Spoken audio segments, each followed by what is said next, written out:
So my name's Katie Sell. I'm the Sustainability Manager here at the Trust.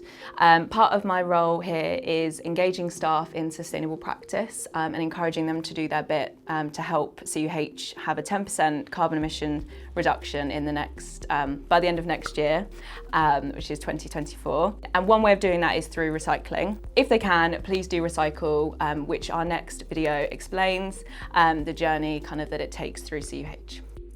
The plastic bottle is first placed into the recycling green bin. The MediRest employee then takes the green bag and takes it to the disposal room. MediRest then tie the bags, tag them with ID tape and put them down the chute.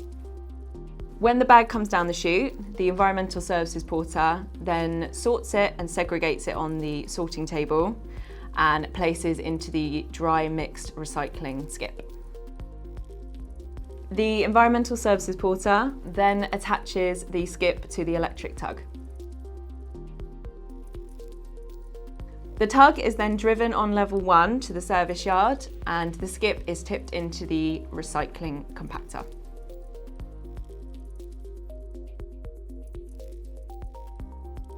Recycling here at CUH is incredibly important in us meeting our sustainable targets and our plan to be net zero by 2040. What we want everyone to remember is to please check the labels on bins to make sure that you are segregating sustainably and safely. When thinking about waste segregation at CUH, it is easy to fall into wishful recycling, but it is important to stick to items that are listed on the label. Plastic cups, cans, plastic bottles and small pieces of cardboard are the only items that should be going into CUH's green bins.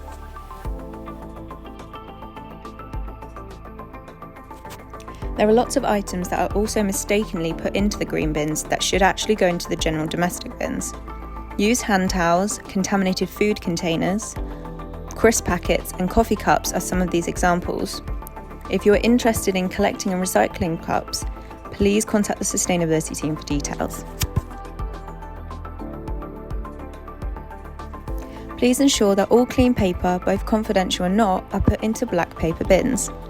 We don't pay for this service to go off-site, so the Trust saves money and the paper is turned into tissues, a sustainable win for the planet. For many years now, we have proudly been sending our expired medical equipment to other countries as aid.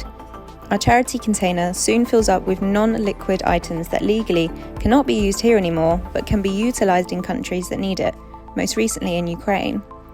If you would like to know more about this process or have items you feel would be best in the container, please contact the Environmental Services team or check Connect.